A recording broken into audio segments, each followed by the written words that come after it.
Fala galerinha do xadrez, tudo beleza? Pessoal, trouxe mais uma partida aqui do Jason Bourne do xadrez. Aqui o Luiz Eichborn, jogador aqui alemão, tido aí, acharam, né, supostamente umas partidas dele num caderninho lá contra o Arolf Andersen. E de todas as partidas que estavam anotadas, a maioria ele venceu o Arolf Andersen. Então diz a lenda que ele é um dos melhores jogadores da história, né? É claro que isso não se faz verdade, a gente tem muitos poucos dados em que ocasião essas partidas foram jogadas, quais as condições, que outros jogadores contra outros jogadores ele jogou, não se sabe nada disso. Então, claro, fica apenas curioso se você encontrar alguma vez em alguma lista de rating um rating de 3.000, dizendo que esse foi o maior rating já alcançado pelas estimativas retroativas e tal, uns cálculos malucos, e você vai ver lá no topo da lista Luiz Eichborn. É um grande erro tem um viés ali, é um grande erro de análise, analisar só essas partidas que foram achadas e calcular o rating com base nisso, né?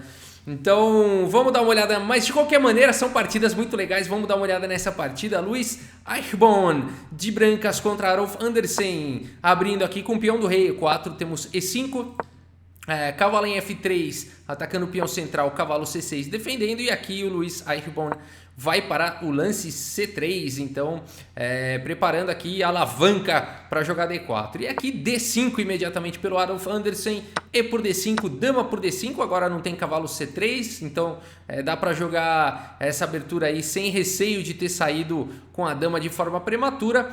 Bispo em E2, agora E4, atacando o cavalo e segurando bem aqui a casa de D3, cavalo D4, cavalo por D4, C por D4, e aqui dama por D4 pelo Arolf Andersen, faturando um peão aí.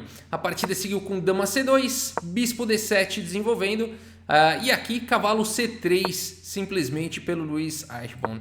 Por que, Rafael? Por que pelo Luiz Eichborn? Por que ele não capturou aqui dama por C7, né? Aqui o Arolf Andersen jogaria torre C8, atacando a dama e fazendo um raio-x aqui no bispo e levando muito material aí para casa, né? Então por isso aqui que a partida seguiu simplesmente com cavalo C3. Aqui o Arolf Andersen segue com bispo C6, temos bispo B5 cravando agora aqui o bispo, tentando duplicar os peões aí do Andersen. O Andersen segue com F5, trazendo mais uma proteção para o peão central. Afinal de contas, bispo B5 crava o bispo e o peão de E4 está ameaçado, né? Então F5 protege, bispo por C6, duplicando aí os peões do Andersen, B por C6, e agora roque aqui pelo Luiz Eichborn. Bispo D6 pelo Andersen, torre em E1, aqui pelo Luiz, cavalo em F6, aqui D3 pelo Luiz, tentando soltar um pouco aí a posição, tentando uma ruptura aí no centro. Simplesmente roque aqui pelo Andersen, colocando o rei em segurança e já trazendo a torre para o jogo. E agora D por E4, e nessa posição então o Adolf Andersen, o pai aí dos jogos românticos, dos sacrifícios. No final da partida eu vou mostrar o sacrifício mais conhecido aí da história do Adolf Andersen. Ele aqui de negras então vai para um lance curioso, não é muito estilo dele, ele vai simplesmente para F por E4. Aqui seria muito ao estilo de Adolf Andersen jogar aqui cavalo G4, por exemplo, atacando agora os pontos de F2 e H2. E depois de H3, né? Não foi assim que seguiu na partida, mas poderia seguir com cavalo aqui por F2. Aí seria o Andersen que a gente conhece, né? O Andersen que a gente conhece muito provavelmente jogaria dessa forma, né? Aqui as brancas não poderiam capturar o cavalo por conta de bispo H2, cheque, tentando desviar o rei aqui da proteção da dama. E se rei F1 tentando continuar protegendo, simplesmente peão toma em E4 e agora as pretas estariam completamente ganhas, né? Então aqui essa ideia de cavalo por F2 seria muito bacana. Rafael, mas aí as brancas teriam bispo E3. É verdade, aqui seria o melhor lance mesmo, ao invés de capturar o cavalo, jogar bispo E3, atacando a dama, atacando o cavalo mais uma vez. Aqui poderia seguir com dama aqui em E5, com uma bateria interessante aqui para atacar o rei adversário. Bispo por F2, por exemplo, F por E4, descobrindo aqui agora a coluna F. Aqui sim a gente teria uma partida ao estilo de Arolf Andersen, né? Cavalo por E4, dama H2 cheque, rei F1, torre de A em E8, né? E aí, puxa, aqui as brancas teriam que jogar cavalo em F6 aqui por conta das ameaças aqui todas das negras, né? Torre de A em C1 também seria uma possibilidade. Enfim, rei H8, vários lances seriam possíveis. O jogo poderia continuar aqui com chances para os dois lados, né? E seria bastante a cara do Adolf Anderssen. Mas aqui ele joga ao invés de cavalo G4, simplesmente o lance F por E4.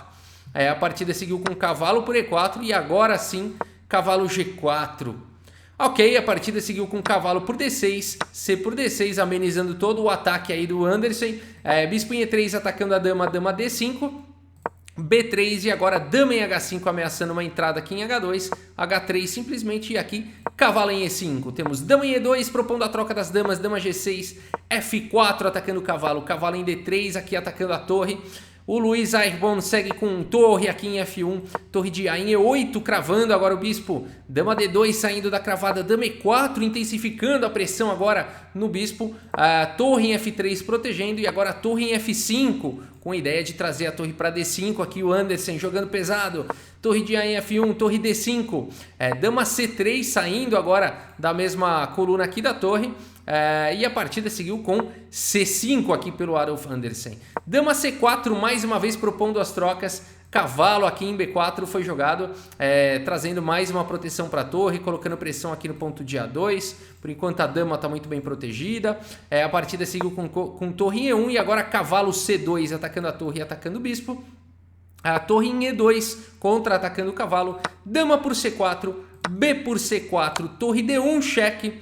Rei em F2 e nessa posição o que jogar? Se você estivesse de negras, o que você jogaria aqui nessa posição, né? Então vamos, se você quiser dar pause aí também nessa posição e tentar encontrar aqui que lance você faria, né? Vale a pena nessa posição, né? O cavalo aqui está atacado, né? Então o que seria bom aí de fazer, né? E aqui então, se você enxergou o lance cavalo D4 dando um duplo e forçando aqui a troca do bispo pelo cavalo, parabéns, é um excelente lance.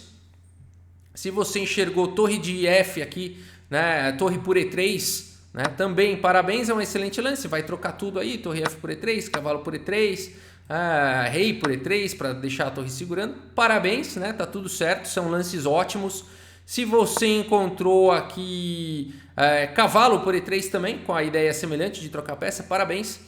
Então todos esses lances, cavalo D4, cavalo por E3, torre por E3, parabéns, são lances ótimos. Mas aqui o Adolf Anderssen faz um lance muito ruim, faz o lance cavalo em A3 e nessa posição então o Luiz Eichborn castiga esse lance. Se você quiser dar pausa então e tentar encontrar aqui como vencer de brancas, como ir para uma sequência vencedora aqui, vale a pena dar pausa aí nessa posição. E eu espero que você tenha encontrado aqui o vencedor, bispo por C5, né? Aqui abrindo um ataque descoberto na torre, abrindo um ataque descoberto no cavalo, né? Capturando um peão e tudo mais. E aqui é muito complicada a posição aqui das negras, né? Porque o bispo, além de tudo, está ameaçando o cavalo. Então o problema todo das negras é o seguinte: o Anderssen agora está com a torre atacada, a torre não consegue sair daí protegendo o cavalo. Se a torre sair daí ou o rei defender, tá caindo o cavalo na sequência. Então o Adolf Anderssen segue aqui com torre por E2 cheque. O problema todo é que depois de rei por E2, a torre está atacada e o cavalo estão atacados. Então aqui o Luiz Eichborn já está com uma partida ganha, né? A partida seguiu com torre em A1, bispo por A3, torre por A2 cheque. No momento o bispo está protegido, rei F1, torre C2, bispo por D6, capturando aí mais um peão, torre por C4, torre A3, torre C6, bispo E5, A6, torre C3 propondo aí a troca das torres, torre G6, G4, H6, torre C8 cheque, rei F7 e mais alguns lances, torre C7, o cheque, rei G8 e depois de torre por G7, simplesmente aí simplificando para um final vencedor, o Adolf Anderssen aí abandonou a partida, né? Abandonou porque aqui é um final vencedor realmente para as brancas, né? O rei das brancas pode tranquilamente passear pelo bosque ali para capturar esse peão. O rei das negras não consegue fazer nada aqui com um peão contra esses três, né? E aqui também é só as brancas avançarem aqui. Mesmo que as pretas joguem, não precisa fazer nada. Por exemplo, tá? Vou fazer aqui só alguns lances aqui, ó. Vamos avançar, vai. Aí as pretas vão fazer alguma coisa assim, ó. Tudo bem, deixa quieto, vai indo para lá, ó. e as pretas não podem capturar o peão, senão elas nunca mais seguram o outro peão, né? Então essa estrutura aqui, ela é invencível, né? Então aqui as brancas poderiam simplesmente capturar tranquilamente aqui pelo bosque aí esse peão e depois voltar com o rei para ajudar aqui a subida dos peões e tudo mais. Tá, então final vencedor para as brancas, por isso aí que depois lá de torre por G7 simplesmente nessa posição aqui o Adolf Andersen aí abandonou a partida, né? Pessoal, deixa eu falar uma coisa. Eu quero mostrar para vocês uma posição do Adolf Andersen no mesmo ano aqui dessa partida. Não dá para falar que foram em anos diferentes e tal. Aliás, foi até antes. Essa aqui foi em 1854. Essa que eu vou mostrar do Andersen em 1852, 2 anos depois. Deixa eu mostrar aqui para vocês, ó. Vamos colocar aqui na próxima guia. Olha só. Essa é a posição de Adolf Andersen contra Jean du Fresne, a partida Sempre Viva, é o nome da partida, Evergreen, a Sempre Viva. E aqui então o Adolf Andersen de brancas, né, com várias peças aqui apontadas na ala do rei, né, um tema de duplo aqui de rei e de dama, né, mas o peão está protegendo, uma torre aqui que pode entrar em coluna semi-aberta com ataque lá em D7, enfim, uma posição bem tática, né? E aqui o Adolf Andersen faz o inesquecível lance cavalo aqui em F6 cheque, forçando a resposta aqui do Jean du Fresne. A partida seguiu com E por F6 torre aqui em G8, né, tentando um contra-ataque aqui. Eu já fiz análise dessa partida no canal, né, aí só mostrando como é que seguiu torre de A em D1 e agora as pretas que jogaram torre G8, a ideia é porque dama por F3 foi jogado, o peão está cravado e as pretas estão ameaçando checkmate.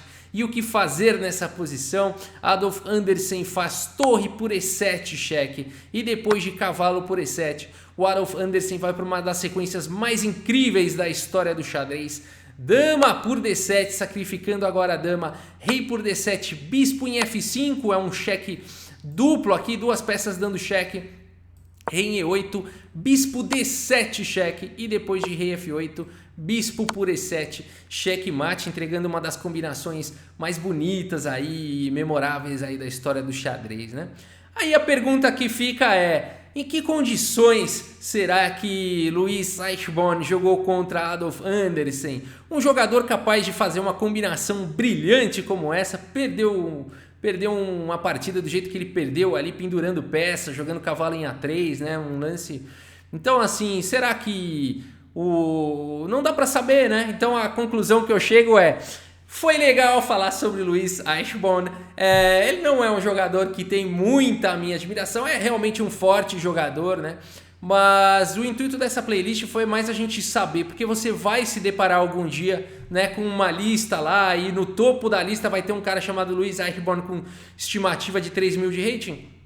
Agora a gente já sabe a história, né? É baseada num caderninho de anotações do próprio Louis Eichborn, de partidas que ele jogou contra o Adolf Andersen, não sei em quais condições, não sei se era na casa deles ali, se era uma coisa muito informal, regada ali a aperitivos e bebidas, ou qualquer coisa, ou muito descontraído, ou se houve confusão na hora de colocar o nome dos jogadores ali na anotação, inverteu. Eu não sei o que pode ter sido, né? A gente nunca vai saber a verdade, mas o fato é que era um bom jogador e só isso, tá? Não se enganem aí em relação a isso. Poxa, o Eichborn era o melhor jogador da história, que nada a ver, tá bom? Mas foi divertido, né? Valeu aí as partidas do Eichborn, o melhor jogador da história que ninguém conhece, né? Acho que valeu aí pelo menos pra gente conhecer. E a gente encerra aí as playlists, mas encerrando fazendo justiça aqui ao Adolf Andersen, né? Senão a gente vai ficar pensando que era um capivara, né? E realmente é um dos melhores jogadores da história